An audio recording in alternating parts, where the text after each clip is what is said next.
Уважаемые граждане России, Chers citoyens russes, дорогие друзья, chers amis, сегодня aujourd'hui, считаю необходимым il me semble nécessaire к трагическим de revenir sur les événements tragiques происходящим qui se déroulent dans le Donbass и ключевым et вопросам. sur les questions clés liées à la sécurité de la Russie. Начну с того, о чем говорил. Je vais commencer par ce que j'ai dit dans mon discours du 21 février de cette année. Речь о том, что вызывает у нас Je me réfère à ce qui nous préoccupe particulièrement, о тех à savoir les menaces fondamentales que font peser sur notre pays de manière démesurée et arrogante, pas à pas, année après année, les hommes politiques occidentaux irresponsables. Il s'agit de l'expansion de l'OTAN vers l'Est, du fait que ces infrastructures militaires s'approchent des frontières de la Russie. On sait très bien que depuis 30 ans, nous nous efforçons, avec persistance et patience, de parvenir à un accord avec les principaux pays de l'OTAN sur les principes de sécurité égale et indivisible en Europe. En réponse à nos propositions, ça n'a toujours été que soit des tromperies et des mensonges cyniques, ou des tentatives de pression et de chantage, alors que l'Alliance Atlantique, malgré toutes nos protestations et préoccupations, ne cesse de s'élargir.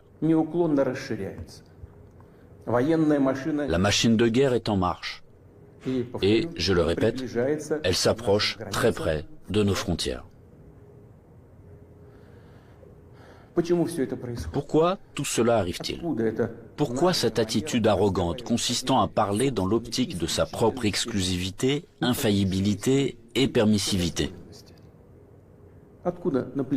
D'où vient cette attitude indifférente et dédaigneuse à l'égard de nos intérêts et de nos demandes absolument légitimes? La réponse est claire. Tout est clair et évident. L'Union soviétique s'est affaiblie à la fin des années 80, puis elle s'est effondrée. Tout ce qui s'est passé à l'époque est une bonne leçon pour nous aujourd'hui. Cela a mis en exergue que la paralysie du pouvoir et de la volonté est le premier pas vers la dégradation complète et l'oubli. Dès que nous avons perdu notre confiance en nous-mêmes, un certain temps, l'équilibre des pouvoirs dans le monde a été rompu. Cela a conduit à une situation où les traités et accords existants ne sont plus réellement en vigueur. La persuasion et les demandes n'ont aucun effet. Tout ce qui ne convient pas aux détenteurs de l'hégémonie, aux grands de ce monde, est qualifié d'archaïque, obsolète et inutile. Et inversement, tout ce qui leur semble avantageux est présenté comme la vérité ultime, est imposé à tout prix, de manière insolente, par tous les moyens. Ceux qui ne sont pas d'accord finissent à genoux. Ce dont je parle maintenant ne concerne pas seulement la Russie, et nous ne sommes pas les seuls à être préoccupés par cela. Il s'agit de l'ensemble du système de relations internationales, et parfois même les alliés des États-Unis eux-mêmes. Après l'effondrement de l'URSS, le monde a été de fait remodelé et les normes établies du droit international, dont les principales, fondamentales, ont été adoptées à la fin de la Seconde Guerre mondiale et ont largement consolidé ces résultats, ont commencé à gêner ceux qui se sont déclarés vainqueurs de la guerre froide. Bien sûr, dans la vie pratique, dans les relations internationales, dans les règles pour les organiser, il était nécessaire de prendre en compte les changements de la situation dans le monde et de l'équilibre même des forces. Mais cela aurait dû être fait de manière professionnelle, progressivement, avec patience, en prenant en compte et en respectant les intérêts de tous les pays, et en pleine conscience de leurs responsabilités. Or non, en raison de l'euphorie due à la supériorité absolue, d'une sorte de forme moderne d'absolutisme, et dans le contexte d'un faible niveau de culture générale et de fatuité de ceux qui ont préparé, pris et promu des décisions qui étaient rentables uniquement pour eux-mêmes, la situation a pris une tournure différente. Voici des exemples tout trouvés. Tout d'abord, sans aucune autorisation du Conseil de sécurité de l'ONU, ils ont mené une opération militaire sanglante contre Belgrade. Ils ont utilisé des avions, des missiles en plein cœur de l'Europe. Plusieurs semaines de bombardements continus sur des villes pacifiques, sur des infrastructures vitales. Il est nécessaire de rappeler ces faits, car certains collègues occidentaux n'aiment pas se souvenir de ces événements. Et quand nous en parlons, ils préfèrent faire référence non pas aux normes du droit international, mais aux circonstances qu'ils interprètent comme ils l'estiment nécessaires. Puis est venu le tour de l'Irak, de la Libye et de la Syrie. L'utilisation illégitime de la force militaire contre la Libye, la dénaturation de toutes les décisions du Conseil de sécurité de l'ONU sur la question libyenne ont conduit à la destruction complète de l'État. Au fait qu'un énorme foyer de terrorisme international est apparu, au fait que le pays s'est trouvé plongé dans une catastrophe humanitaire dans l'abîme de la guerre civile qui a duré plusieurs années et se poursuit encore, la tragédie à laquelle des centaines de milliers, des millions de personnes ont été condamnées, non seulement en Libye, mais dans toute cette région, a provoqué un exode migratoire massif de l'Afrique du Nord et du Moyen-Orient vers l'Europe. Un sort similaire a été réservé à la Syrie. Les opérations militaires de la coalition occidentale sur le territoire de ce pays, sans le consentement du gouvernement syrien et sans la sanction du Conseil de sécurité de l'ONU, ne sont rien d'autre qu'une agression, une intervention. Cependant, l'invasion de l'Irak, qui n'avait aucun fondement juridique non plus, occupe une place particulière. Comme prétexte, ils ont choisi les prétendues informations fiables dont auraient disposé les États-Unis sur la présence d'armes de destruction massive en Irak. Pour preuve, le secrétaire d'État américain agitait publiquement devant le monde entier un tube rempli de poudre blanche assurant tout le monde qu'il s'agissait d'une arme chimique en cours de développement en Irak. Et puis il s'est avéré que tout cela était une manipulation, du bluff.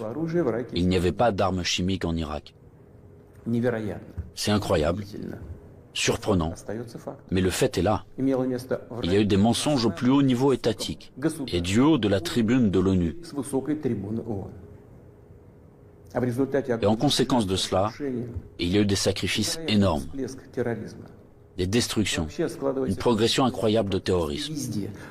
En fait, on a l'impression que pratiquement partout, dans de nombreuses régions dans le monde, là où l'Occident vient mettre en place son ordre, cela se termine en blessures sanglantes qui ne cicatrisent pas, en plaies que sont le terrorisme international et l'extrémisme. Tout ce que j'ai évoqué en est l'exemple le plus flagrant, mais ce n'est en aucun cas le seul exemple du mépris du droit international. S'ajoutent à cela les promesses faites à notre pays de ne pas étendre l'OTAN d'un pouce vers l'Est. Je le répète, ils ont menti, ou en termes populaires, ils nous ont tout simplement arnaqués.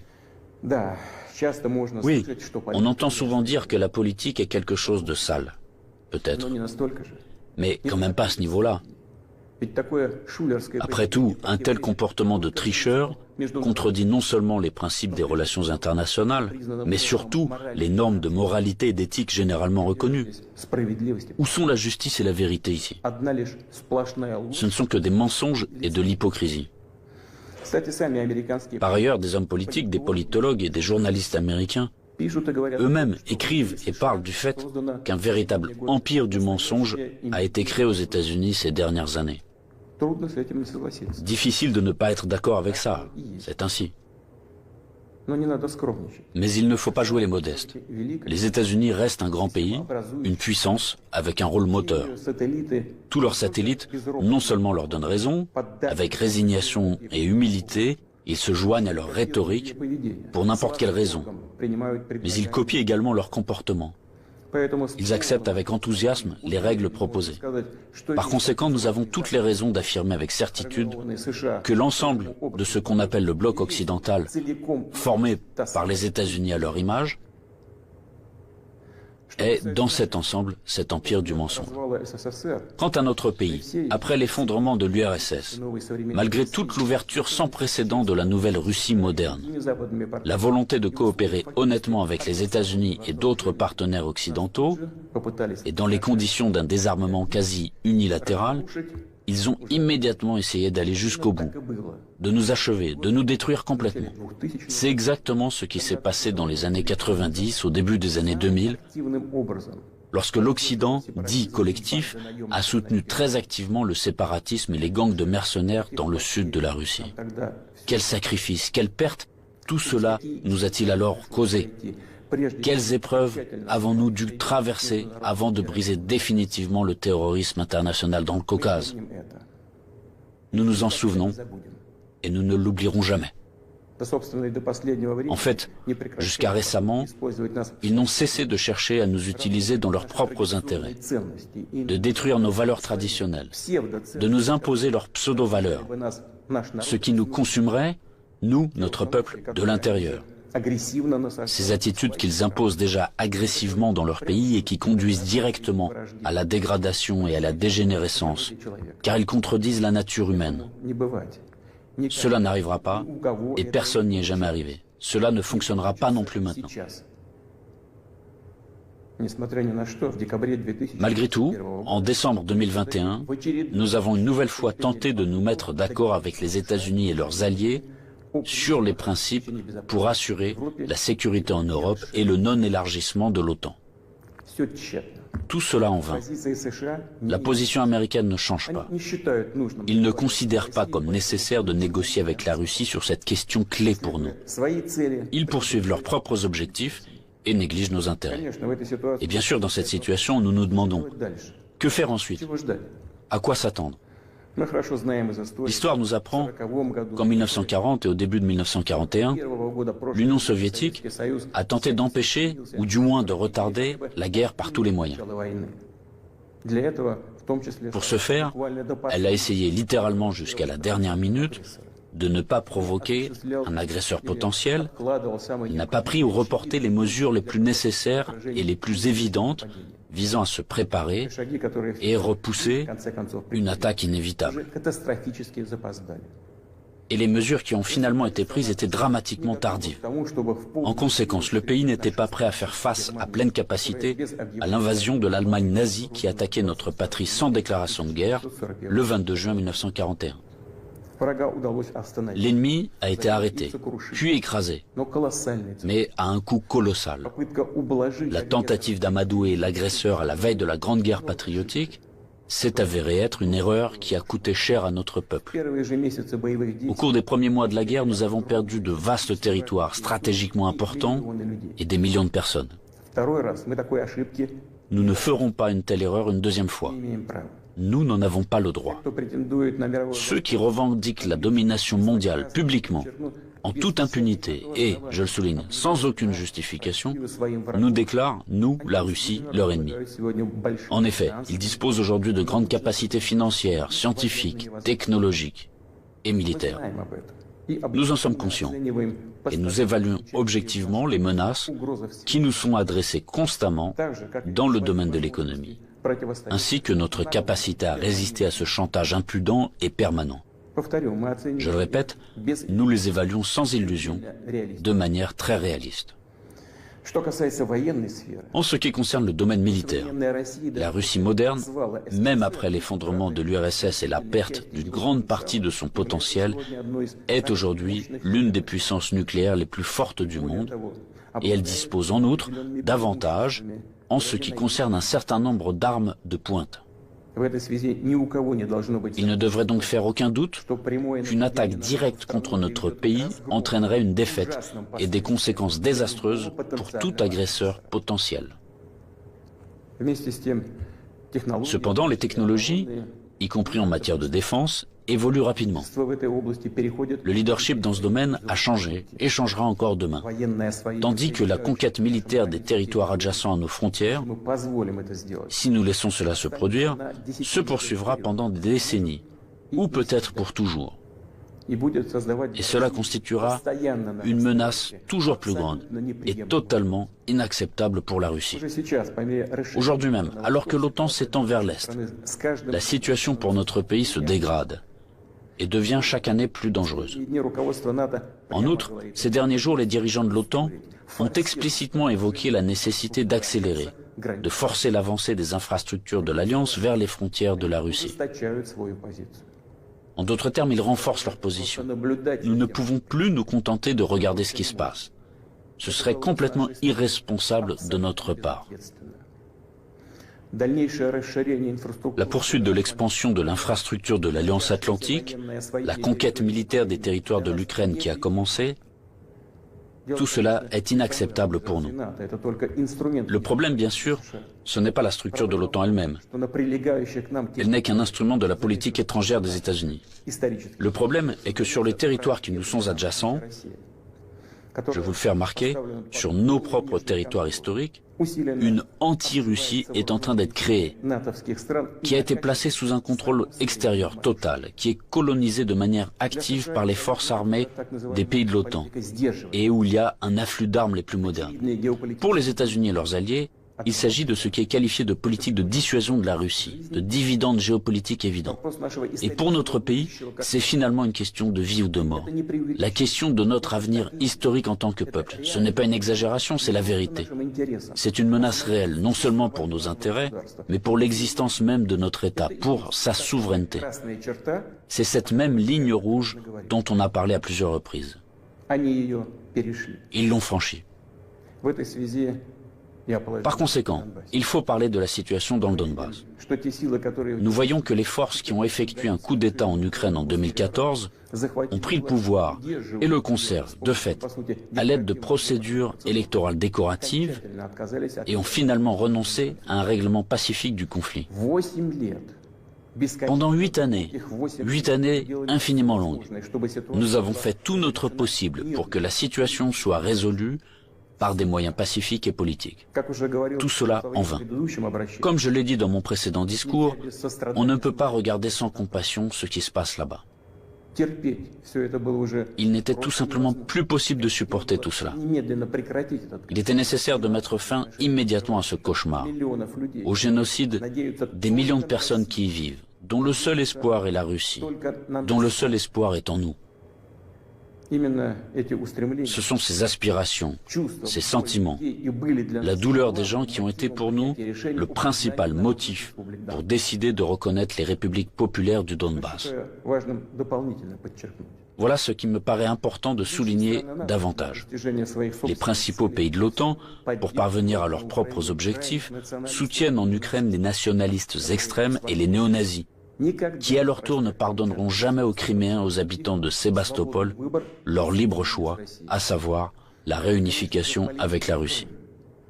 Bien sûr, ils iront en Crimée, tout comme dans le Donbass, portant la guerre, afin de tuer, tout comme les punisseurs des gangs de nationalistes ukrainiens, complices d'Hitler pendant la Grande Guerre patriotique, qui massacraient des personnes sans défense.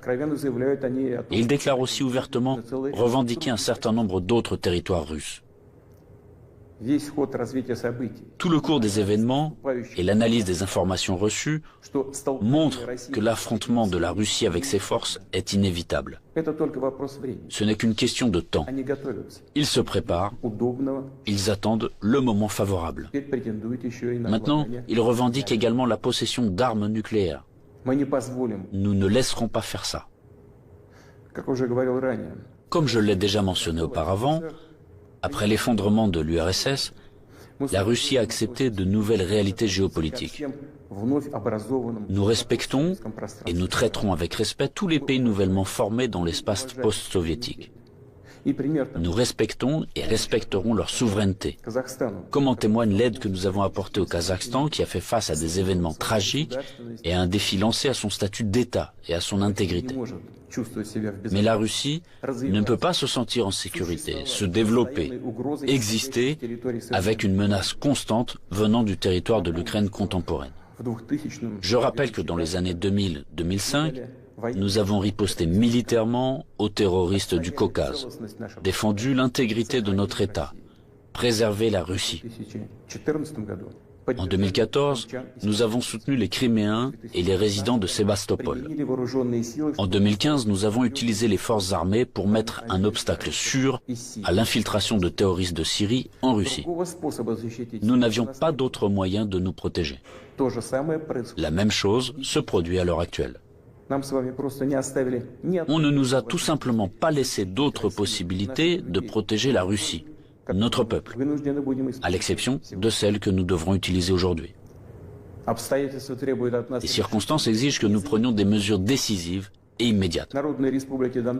Les républiques populaires du Donbass ont demandé de l'aide à la Russie.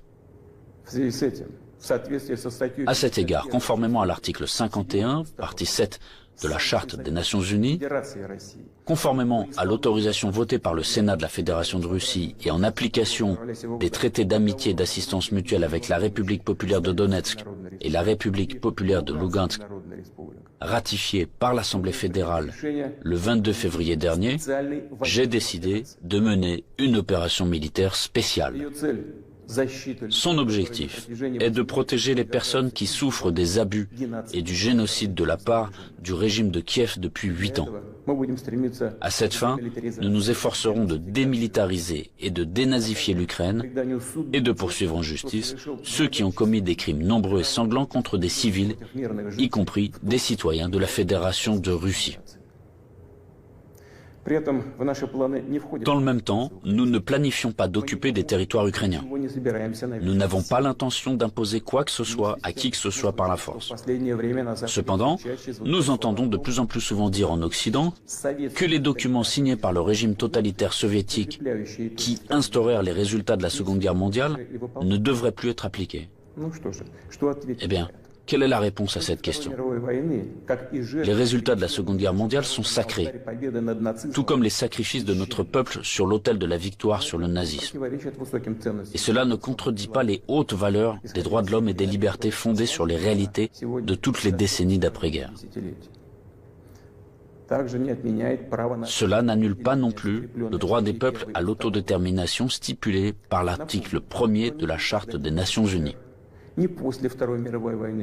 Je tiens à vous rappeler que ni lors de la création de l'URSS, ni après la Seconde Guerre mondiale, personne n'a jamais demandé aux habitants de certains territoires faisant partie de l'Ukraine d'alors comment ils voulaient eux-mêmes organiser leur vie. Notre politique est fondée sur la liberté de choix, permettant à chacun de déterminer en toute indépendance son propre avenir et celui de ses enfants. Et nous considérons qu'il est important que ce droit, le droit de faire son choix, puisse être exercé par tous les peuples vivant sur le territoire de l'Ukraine contemporaine, par tous ceux qui le souhaitent. À cet égard, je m'adresse également aux citoyens ukrainiens. En 2014, la Russie a été obligée de protéger les habitants de Crimée et de Sébastopol de ceux que vous traitez vous-même de nazis. Les habitants de Crimée et de Sébastopol ont choisi de rejoindre leur patrie historique, la Russie, et nous l'avons soutenu. Je le répète, il était tout simplement impossible de faire autrement. Les événements d'aujourd'hui ne sont pas liés à la volonté de porter atteinte aux intérêts de l'Ukraine et du peuple ukrainien. Ils sont liés à la nécessité de protéger la Russie elle-même contre ceux qui ont pris l'Ukraine en otage et tentent de l'utiliser contre notre pays et son peuple. Je le répète, nos actions relèvent de l'autodéfense, contre les menaces qui pèsent sur nous et contre un désastre encore plus grave que celui d'aujourd'hui. Aussi difficile que cela puisse être, je vous demande de le comprendre et je vous appelle à la coopération pour tourner au plus vite cette page tragique et avancer ensemble, pour ne permettre à personne de s'immiscer dans nos affaires, dans nos relations, mais les développer de manière indépendante, afin que cela réunisse les conditions nécessaires à la résolution de tous les problèmes et, malgré l'existence de frontières entre les États, nous renforcerait de l'intérieur comme si nous ne formions qu'un. Je crois en cela. Je crois que tel est notre avenir. Je dois également m'adresser aux militaires des forces armées ukrainiennes. Chers camarades, ce n'est pas pour que les néo-nazis d'aujourd'hui prennent le pouvoir en Ukraine que vos pères, vos grands-pères, vos arrière-grands-pères se sont battus contre les nazis en défendant notre patrie commune. Vous avez prêté serment d'allégeance au peuple ukrainien et non à la junte hostile au peuple qui pille l'Ukraine et persécute ce même peuple. Ne suivez pas ces ordres criminels. Je vous exhorte à déposer les armes immédiatement et à rentrer chez vous. Je tiens à le préciser, tous les militaires de l'armée ukrainienne qui obéissent à cette exigence pourront librement quitter la zone des hostilités et retourner auprès de leur famille. Une fois de plus, j'insiste fortement. Toute responsabilité pour une éventuelle effusion de sang reposera entièrement sur la conscience du régime au pouvoir sur le territoire de l'Ukraine. Maintenant, quelques mots importants, très importants, pour ceux qui seraient tentés de s'ingérer dans les événements en cours. Quiconque essaiera d'interférer contre nous, et plus encore de créer des menaces pour notre pays, pour notre peuple, doit savoir que la réponse de la Russie sera immédiate et mènera à des conséquences auxquelles vous n'avez jamais fait face dans votre histoire. Nous sommes prêts à n'importe quelle évolution de la situation. Toutes les décisions nécessaires à cet égard ont été prises. J'espère être entendu.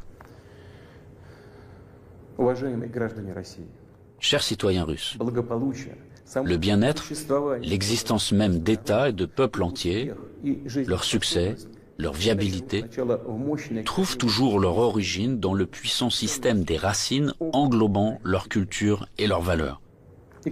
L'expérience et les traditions de leurs ancêtres, et bien sûr, dépendent directement de la capacité à s'adapter rapidement à une vie en constante évolution, de la cohésion de la société, de sa volonté de se consolider, de rassembler toutes les forces pour aller de l'avant. Les forces sont toujours nécessaires, toujours. Mais la force peut être de qualités diverses. La politique de l'empire du mensonge que j'ai évoquée au début de mon intervention repose avant tout sur la force brutale et directe. Dans de telles situations, nous disons, quand il y a de la force, pas besoin d'avoir quelque chose dans la tête. Or, nous savons que la vraie force réside dans la justice et la vérité, qui sont de notre côté. Et s'il en est ainsi, alors il est difficile de ne pas être d'accord avec le fait que c'est la force et la volonté de se battre qui sont les fondements de l'indépendance et de la souveraineté, les fondations nécessaires et uniquement sur lesquelles on peut construire son avenir de manière fiable, construire sa maison, fonder sa famille, sa patrie. Chers compatriotes, je suis convaincu que les soldats et les officiers des forces armées russes fidèles à leur pays accompliront leur devoir avec professionnalisme et courage. Je ne doute pas que tous les niveaux du pouvoir et les spécialistes responsables de la stabilité de notre économie, du système financier et du domaine social, ainsi que les dirigeants de nos entreprises et tous les milieux d'affaires russes travailleront d'une manière harmonieuse et efficace. Je compte sur une position consolidée patriotique de tous les partis représentés au Parlement et des forces publiques. Après tout, comme cela a toujours été dans l'histoire, le destin de la Russie se trouve entre les mains fiables de notre peuple multinational. Cela signifie que les décisions adoptées seront exécutées, que nos objectifs seront atteints et que la sécurité de notre patrie sera garantie d'une manière sûre. Je crois en votre soutien et en la force invincible que nous donne l'amour de la patrie.